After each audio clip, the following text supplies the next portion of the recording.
अगर राज्य का मुखिया ही अराजकता का केंद्र बन जाए, जिस तरह से मुख्यमंत्री आकर के कहता है कि भाई आप जो है आउटसोर्सिंग कंपनियों को जाके कब्जा कर ले, तो कोई गली का मोहल्ले का कोई गुंडा या कोई सरगना कह सकता है मतलब आप भी फेल हैं, आपकी सरकार भी फेल है और आपने मुक्त कंठ से ये एक्सेप्ट कर लिया है कि आपने जो कानून बनाया है वो कानून को पालन कराने का दम आपके सरकार में नहीं है। 4 फरवरी स्थापना दिवस को अपने मंच से दिए गए बयान के बाद हेमंत बाबू खुद ही अपने बयान में घिरते नजर आ रहे हैं। धनबाद पहुंचे चंदनक्यारी के पूर्व विधायक अमर बावरी ने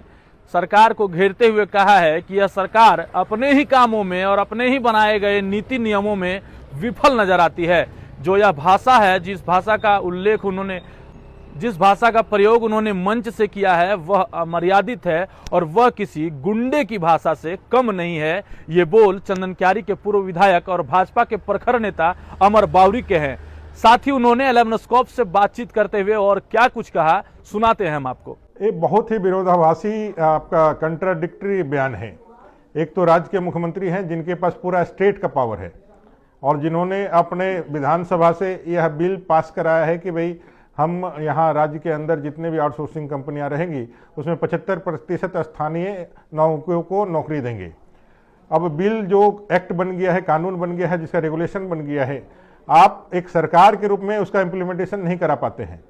आप उसको यहाँ अमली जामा नहीं पहना पाते हैं, या तो आप उनको अमली जामा नहीं पहना पाते हैं या फिर एक सरकार के रूप में, एक सरकार के मुखिया के रूप में आप अपने दायित्वों का निर्वहन नहीं करना चाहते हैं, इसलिए इस तरह से उकसावे वाला बयान देते हैं। अगर राज्य का मुखिया ही अराजकता का केंद्र बन जाए और आप दावोस जाकर के एक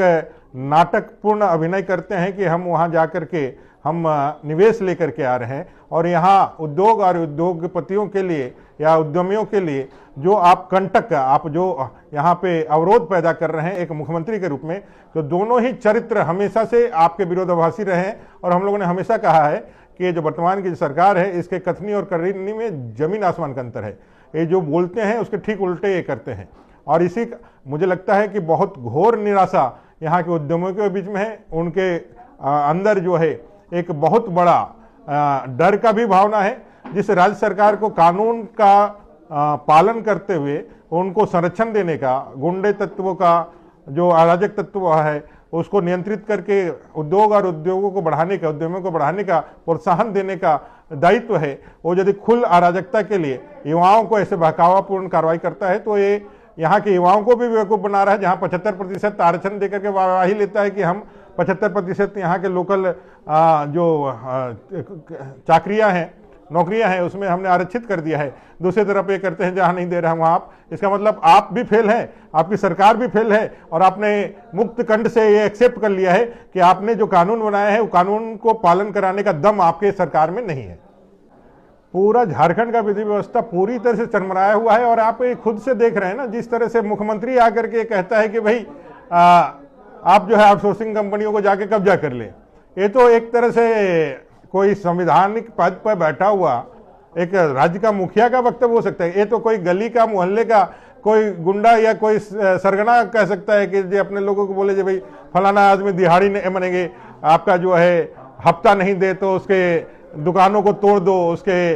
कंपनियों पे कब्जा कर लो। ये राज्य के मुख्यमंत्री का तो बयान नहीं हो सकता। और मुझे लगता है इससे जो निराशा का भाव नीचे व्यवसायियों में गई है, और निराशा के भाव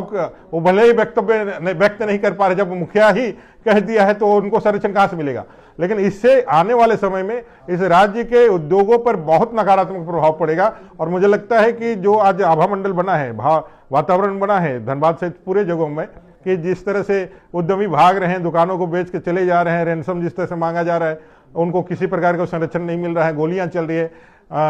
बमबारियां हो रही है, विधायक के यहाँ बमबारी हो गई, तो ये बमबारियां चल रही हैं, तो इससे पूरी तरह से कोलैप्स किया हुआ व्यवस्था है। यहाँ कोई उम्मीद नहीं है। और मुख्यमंत्री जी ने खुद से स्वीकारोक्ति कर लिया है कि हम जो कानून बना के लाते हैं उस कानून का इंप्लीमेंटेशन करने का ताकत हमारे सरकार पे नहीं है, सत्ता पे नहीं है। आप खुद से कानून को अपने हाथ में लें।